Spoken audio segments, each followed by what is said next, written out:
I was able to update 100 blog posts in 1 week. In the past would have been a challenge for like a month, split it between 3 writers, and I was excited to do it by myself with the help of AI. How has your role changed in terms of the things that we do, all because of AI? AI is changing a lot of things, and I acknowledge that to some it might seem controversial that we now mostly work with AI and agents to produce a lot of this content, and my role has evolved to be more like a manager of agents. Manuela, welcome to the show. Thanks, Aiden. Very excited to be a guest. Very excited to have you here. So, of course, for all the listeners, Manuela helps produce the show, but I'm very excited to have her as a guest here today because you're all going to be very excited about this because a lot of people have asked me.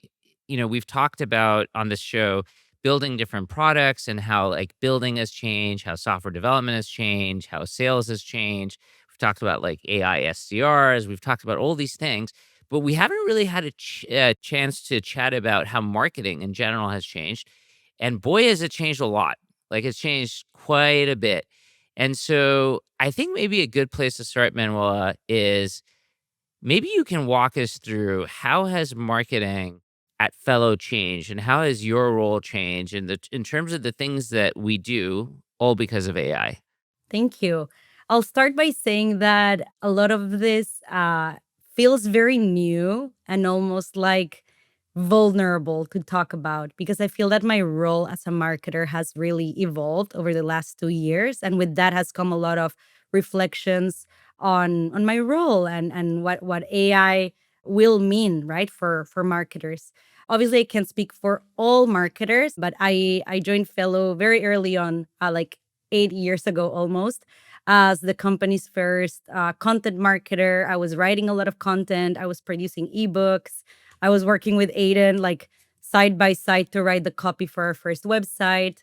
And of course, I was hired for that, right? Aiden, like you had to hire I mean, you had a someone, journalism background, yeah, to right? write Like, the and copy. yeah, and you would do. I remember our first ebook. It was this amazing ebook. I mean, it took a long time to write because first of all, you researched it like crazy, and yeah, it was a big like it was a multi-month project to produce something of And super now, high and that quality. feels weird to say, right? Like, what? It took you like 2 months to write an ebook. But back then, it was like a normal thing. And we would celebrate that I would write one blog post per week.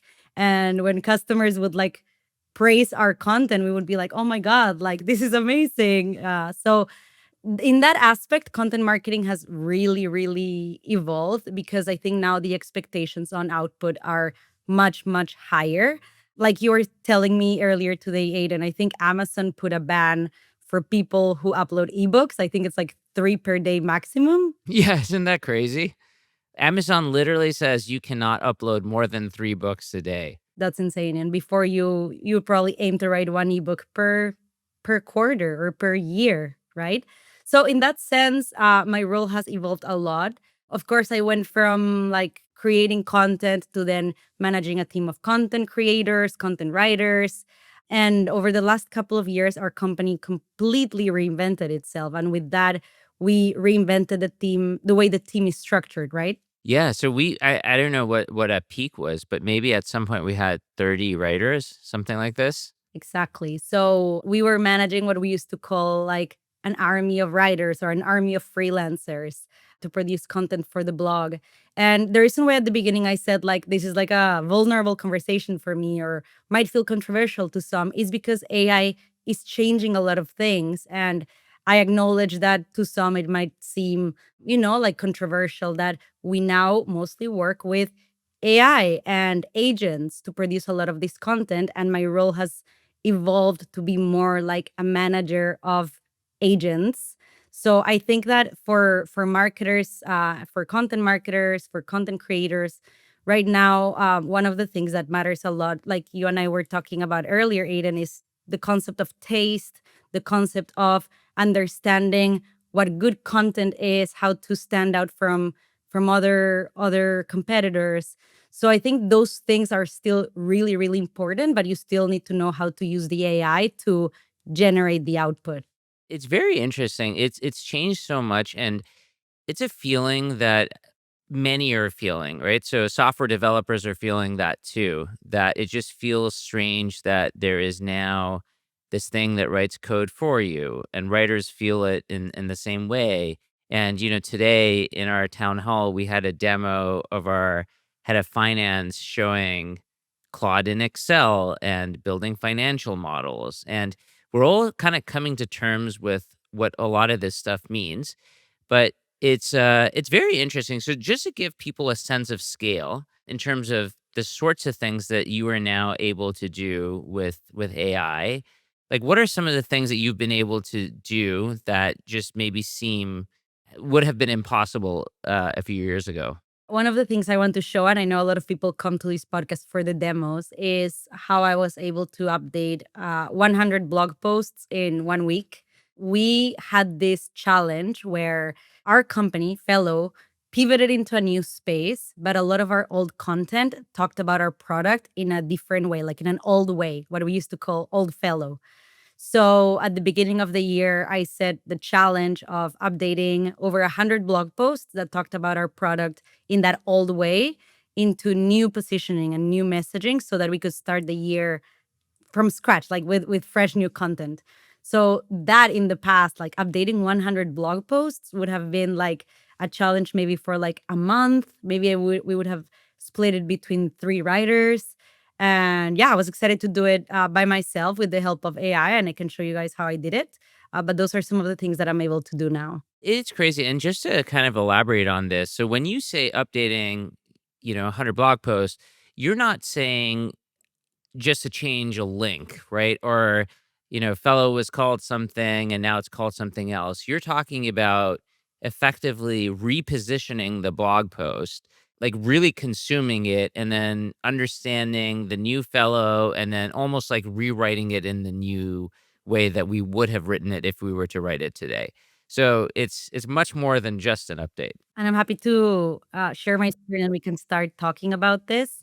And as you're pulling up Claude, I know that you recently, so as a company, we recently deployed Claude for everyone, and you ran a survey about this, right? About because Yeah. you were primarily a ChatGPT user, and so yeah, that maybe start by just talking about the experience of switching to Claude and what you've been able to find from you have pretty large marketing peer group. So at the beginning of the year, we switched to Claude as a company, and now I'm extremely grateful for that switch because I'll show you some of the things that I'm doing with Claude right now. But I was curious because I thought, am I the only one noticing the difference right now? And remember, this podcast is being recorded January of 2026. We don't know how things are going to be in 3 months because everything changes so quickly. But I started thinking, am I the only one noticing that Claude is giving me much better, like, context, keeping context between projects, remembering the instructions I give it, the outputs I find are higher quality. So I decided to ask my LinkedIn network about this, and I asked, like, what are the top AI tools that you're using right now, or what's your preference? Are you using Claude, ChatGPT, others? And maybe I'll show it here. So I asked people like, "Hey, I'm noticing Claude is like creating a niche around more people are using it, and I'm noticing that more people in the B2B space are using it." So interestingly, more than 200 people voted, but 34% said they prefer Claude. And I got some really interesting comments like, Claude is way better at everything. I feel like if you do marketing, Claude is better. Tons, even with tons of prompting, ChatGPT doesn't get close. So I could go on and on and on, but I feel like the sentiment right Wow, there's now so many comments. This is in crazy. It's a very marketing is that Claude seems to be extremely powerful. Like someone here said, it's way better at keeping context across long documents, which matters a lot when you're building content systems, which is exactly what I was thinking. And this person described it perfectly. super interesting. Hey, people are getting really passionate about this debate. That was a cool question to ask them. So yeah, I can show how I'm organizing my things in Claude. And today, actually, Anthropic ran a webinar on Claude co-work. So what I'm going to show you here, I feel like it's not even like the most technical things you can do in Claude, but I think it's like a good place to start, especially like if you're in content marketing. If you've been thinking like, how can I scale my content production? I've organized Claude in projects like this, just to keep context between or inside each project. And for that content optimization project that we started to talk about, I first told Claude about my challenge. I think that's important, right, Aiden? And you've talked about it in other episodes. Like, instead of like starting with a prompt, let AI write the prompt for you. So what I did was like tell Claude, hey, I have this challenge where like our company pivoted from one space to another. We have 100 blog posts that have this messaging, but I want to update not only the paragraph where the product is described, but even like the advice that we're giving in these blog posts. Because in the past, we would say, oh, you can take meeting notes manually, for example. Now we want to make sure that all our content is AI forward. So it says you can use AI for this. You can talk about MCP servers, integrations. So I first chatted with Claude and let Claude give me a prompt to create instructions for the project. So are you following there? It's almost like instead of jumping straight to the prompt, I first talked to Claude about my challenge. It's very interesting. And by the way, this is relevant for many people, right? So if you have existed pre the ChatGPT moment, you also have a ton of content, and chances are that your content now needs to be updated because of AI. Like everything is different. So basically, it's almost like you hired someone, and as they're about to start the role, you're like, "Let me give you the context. Like this is where we used to be as a company. This is where we are now, and." These are the sorts of things that are AI forward. These are the sorts of things that are not.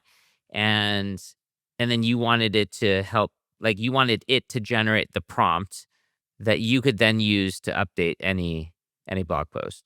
Exactly. And you can ask it to generate the prompt that will help you generate instructions for the project. So, for example, here, after lots of prompting and telling it my goal and uploading documents like our value propositions, our positioning, Claude created this like, sorry, Claude created this optimization prompt that I uploaded as a document. And you can see it's very long. It includes our primary value propositions, the objective of each optimization. So we want to update the CTAs for conversion optimization. We want to make sure that the positioning is very specific to fellow. Like I was describing before, I'm going to zoom in here. If we have old school advice, switch it to modernized advice. So this is just an example of the prompt that Claude was able to create after I gave it all that context.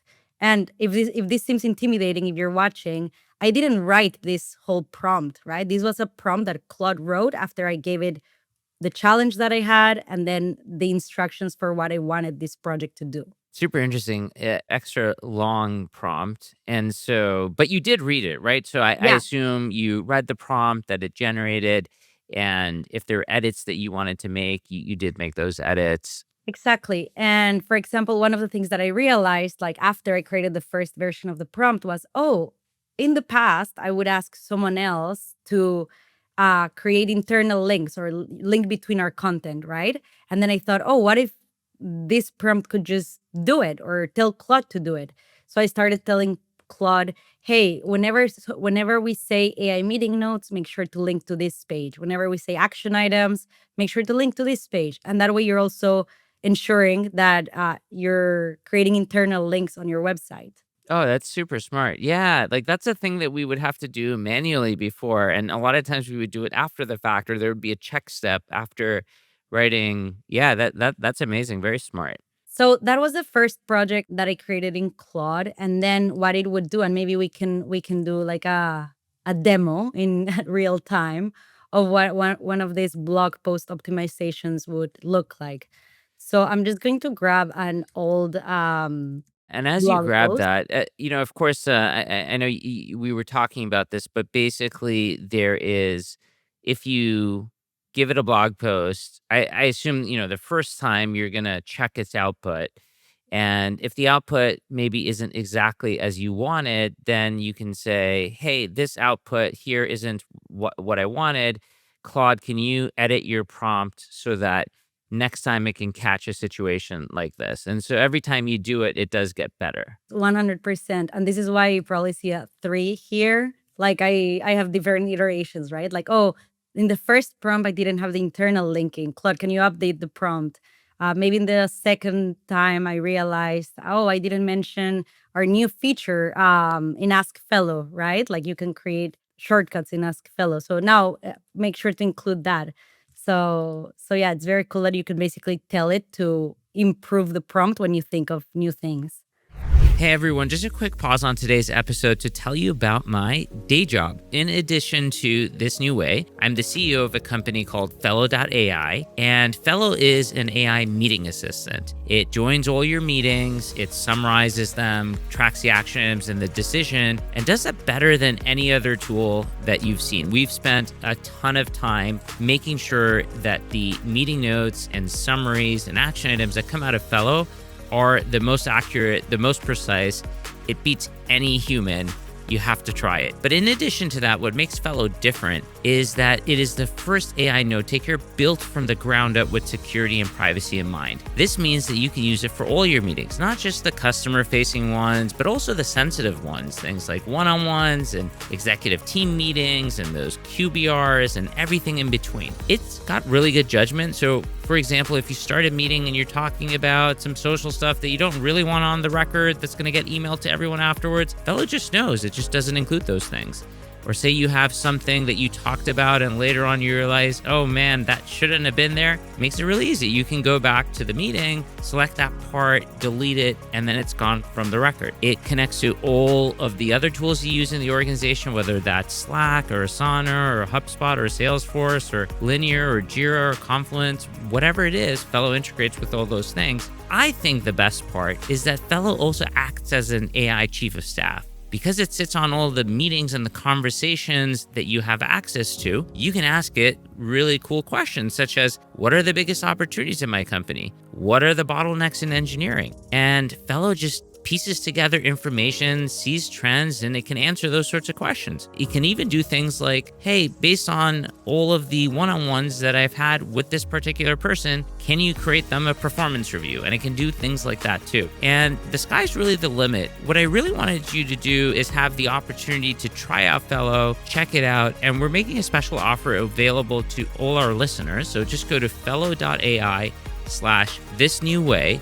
to try Fellow. There's a discount code in there for you if you decide to continue with it. Either way, I would love for you to try it and let me know what you think. And with that said, let's go back to the episode. It's one of those things. I think so far, if people listening in, the thing that I would say is you don't write your own prompts anymore. This is not a thing that humans are actually good at. AI can write better prompts than you can. And the other thing is that these prompts, you have to treat them in an iterative way. So they produce an output. If the output differs from what you want, you go back and you say, hey, this output was like this. I wanted it like that. Please rewrite the prompt. And then you just keep doing this over time. And then you're going to have the world's most perfect prompt and all written by AI, but guided by Yeah. you, guided It's a by you. different mindset, right? Now your prompts are almost like the thing that you have to go back to every so often to make sure that they're up to date, that they align with your positioning, etc. So just as a demo of what this would look like after creating this project and uploading the instructions, the only thing I would do would be to copy the URL, and then I would let Claude fetch the URL. As you can see, it's thinking about it, fetching it on our website, and then it's going to go ahead and say, I'm going to read the project instructions and make sure I follow the checklist. That's amazing. It's just like going and doing the work. So when something like this revitalization process is done, what kind of checks do you have afterwards? I want to clarify that I read all the content we're producing and I edit it. I proofread it. And if something doesn't sound natural, if something doesn't sound like something we would say at Fellow, I edit. And that's the part where I think it's extremely important to say, I don't think our job is done when we just like let AI produce the content. I think that's where the taste comes in, where the experience comes in. If you know in the past something has worked or hasn't worked, that's when you can edit the content, right? I mean, I think it's the same idea of working with our writers, right? Because before you would have written this brief, right? It would be a comprehensive brief.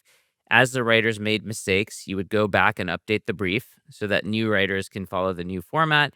But even then, we would read their work, we would make edits, and it's kind of like the same process, but we're just doing it all with AI. So one question I have is, what about the, from a post reading and reviewing process?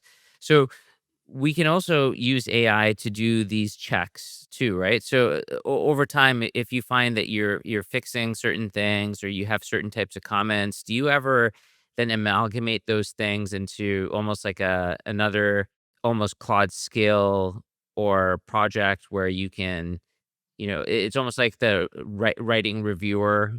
I think that was part of also the prompt optimization. Like after reading like the first three blog posts, for example, that it would update, I would think like, oh, like I don't like when it describes fellow in this way, or when it uses this, like maybe it uses M dashes too much. And I don't like to use them that much. I don't think it looks natural. So then I went back and told Claude, hey, can you update your memory to make sure that in this project, you don't talk about fellow in this way, you don't use M dashes that much. Those are just examples. But yeah, I think part of the review process is then having that mindset to go back so you don't have to repeat yourself over and over. It's almost like when you worked with someone, right? And you told them, like, hey, moving forward, please make sure you do internal linking, or moving forward, please make sure you do this. It's almost like you're giving it feedback. Have you turned any of these into Claude Skills? No, I was actually researching about Claude skills today. I feel like Claude skills are like the concept of Claude being able to create like PowerPoint presentations or documents, right? Am I understanding that correctly? Yeah, you can get it to do those things, but one thing you can do is, so the way that I've used it is, say that I'm going back and forth with Claude. What then I will do is, all the things that I went back and forth with you on, can you turn that into a skill and give me the output? And then what it will do is it'll create a .md file, and then you can download it. And then if you go into the settings, there's a Mhm. section called capabilities, and then and in there, there's a skills section. So you can then upload your .md file, and then it becomes a skill that, Claude can use. And then the cool Very thing cool. about that is you can have skills that are just for you.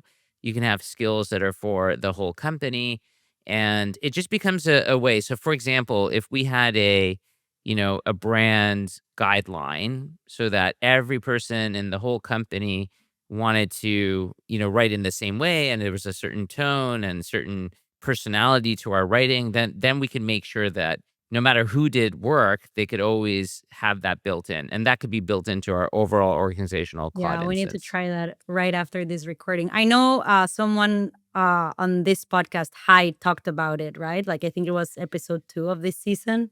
So I have to go Yeah, back and watch that. exactly. Yeah, yeah. So it's yeah, so these are some of the cool things that you can do. And I think skills are, a large effectively like a way of just the things that you do often just to make it easier to do. So that's philosophically what it's trying to achieve. So going back to this demo, one thing that I want to say, because this was a content update, I've noticed Claude also keeps a lot of the language that I wrote before. So for example, I remember writing like one-on-ones are your dedicated time to coach direct reports, catch problems early. So it's not rewriting the entire blog post, it's finding moments or like times in the blog post where perhaps the advice was out of date or the messaging for the product was out of date, but it's not changing absolutely everything if the content I wrote was okay, right? And it's super interesting. I remember on the ebook side, we wrote this thing for, it was the ultimate. I forget what the name of the ebook was, but it was about one-on-ones, and it was like 90 pages long. It is the art of the one-on-one meeting. Yeah. And then right. And then we wanted to create ones that were more specific. So for engineers and that was a whole project in itself to do that. But I feel like now that can also be done in a day. Anyways, yeah, I want to show you this, but then there's also another exciting project that I'm working on that I want to show you. So here you can see too the summary of changes, which is nice, right? Because I'm able to review what it changed, and I can also make sure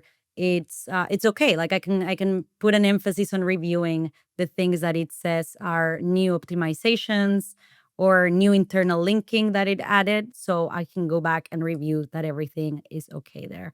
So this is how I was able to update over 100 blog posts in 1 week to make sure that we were not giving old advice and that we were not positioning fellow in an outdated way, but in an up-to-date way. Super interesting. It's amazing. I mean, the fact that you were able to do what would have taken a month or 2 months literally in a week is just mind blowing. And I think one myth that people talk about is, do search engines penalize websites for writing with AI? Like, obviously, I do a lot of research on this matter. And, like, as of January 2026, I can say a lot of B2B companies that I know, that I follow, are using Claude, Perplexity, ChatGPT to write their content. So, right now, we could say that that is a myth that you will get penalized by a search engine for writing with AI.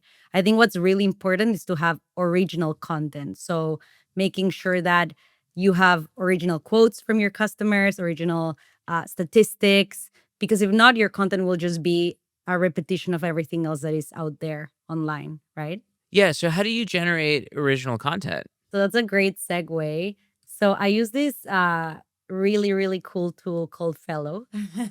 Of course, we both work here at Fellow.ai, and I'm a power user of the product. So the way I've started using Fellow to write original content is we have this super powerful feature called Ask Fellow. And Ask Fellow is able to extract transcripts and information from calls across the company if you allow it to. So at Fellow, we have these channels, recording channels with sales calls, customer success calls, and implementation calls. And as a marketer, this has given me a superpower because now I'm able to ask Fellow to create these really thorough guides on how our customers are using different integrations or how our customers are using different features.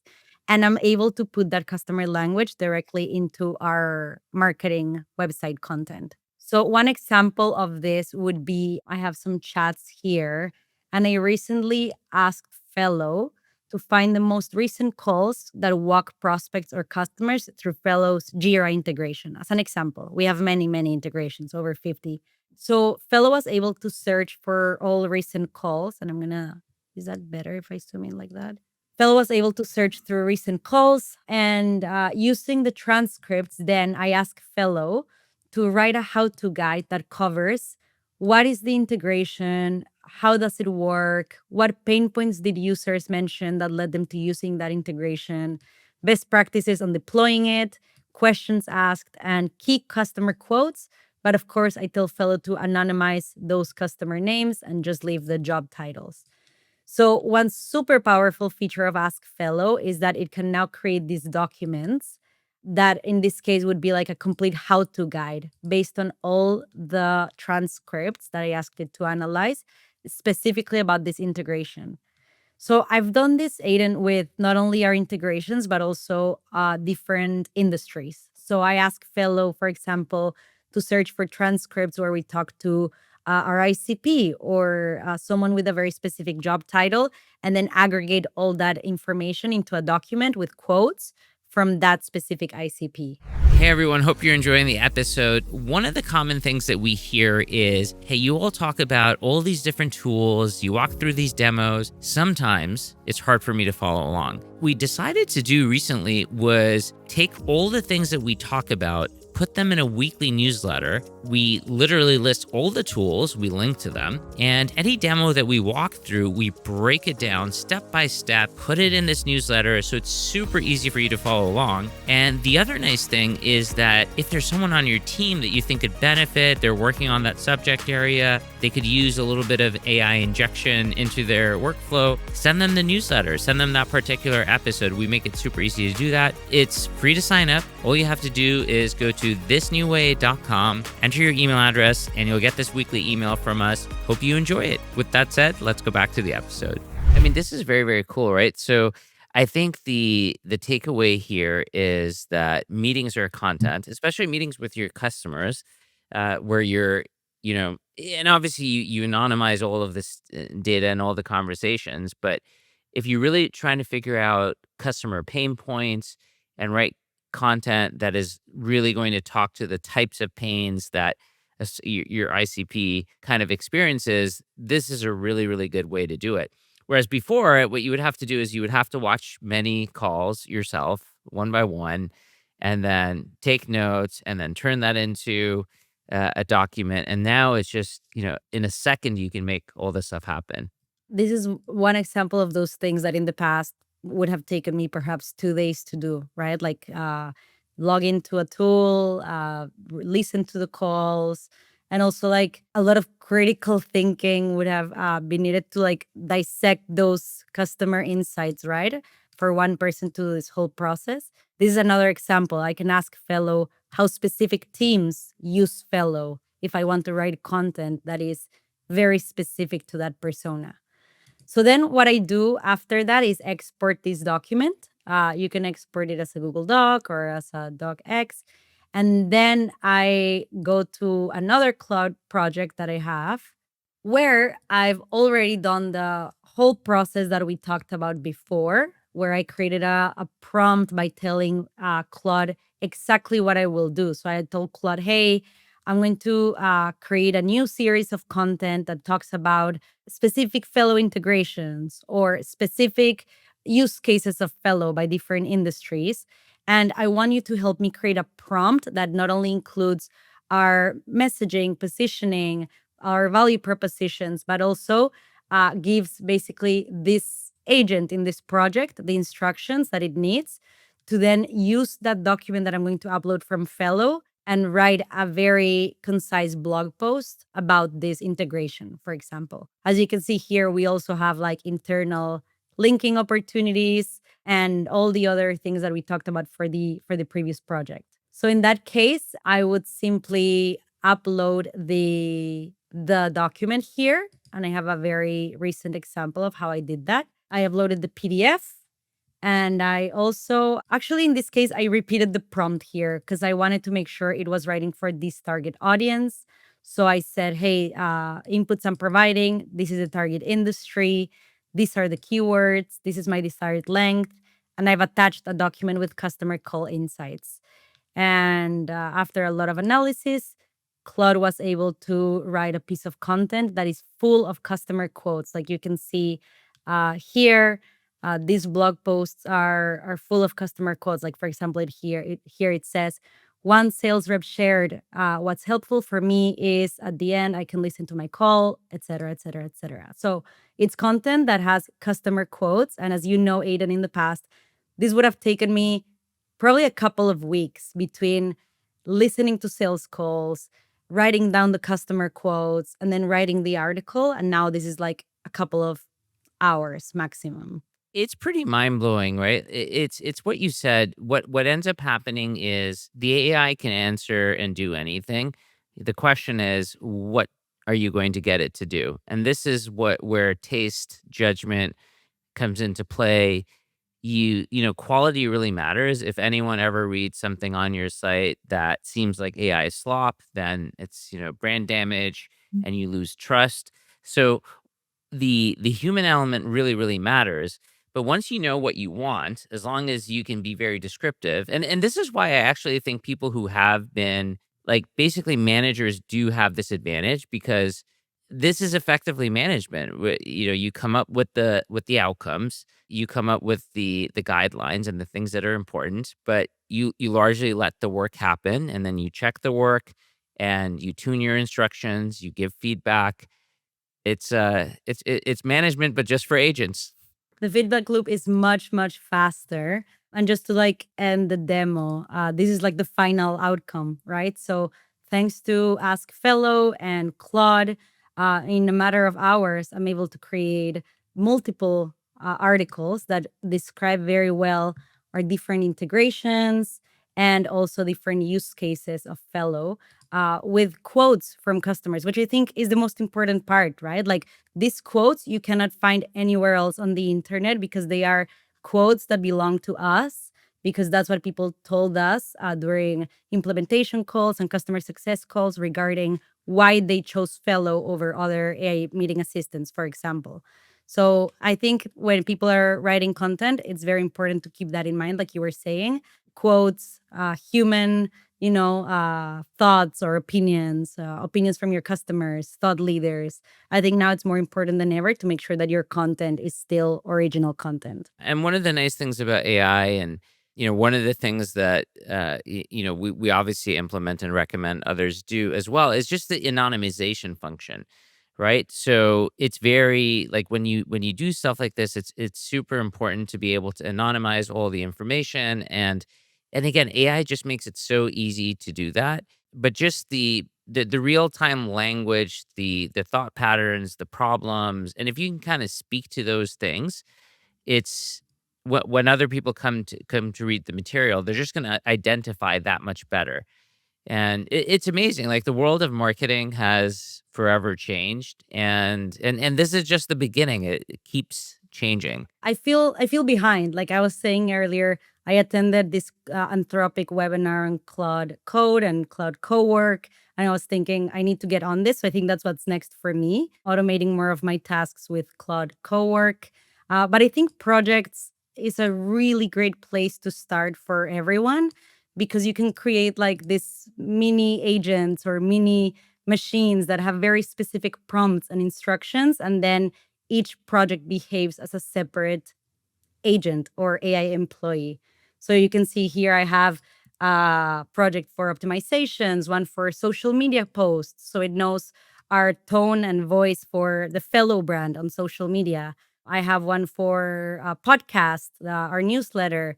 And one of my favorites, we have 2 minutes to share, is like my LinkedIn personal brand. So I know a lot of people are doing this, and there are different tools to do this as well. But I've asked Claude to analyze my best performing LinkedIn posts and then create a style guide that then sometimes I just walk around or use a tool like Whisperflow and tell it like, hey, I want to write a post about this idea. Here are my thoughts. And then it just uses my style guide to basically reorganize those thoughts. So that's another idea that I always like to share with people who want to be more active on LinkedIn, for example. That's amazing. I mean, there's no more excuses. You all can do this. This is all accessible, and it's incredible to see. I also do something like this for LinkedIn as well.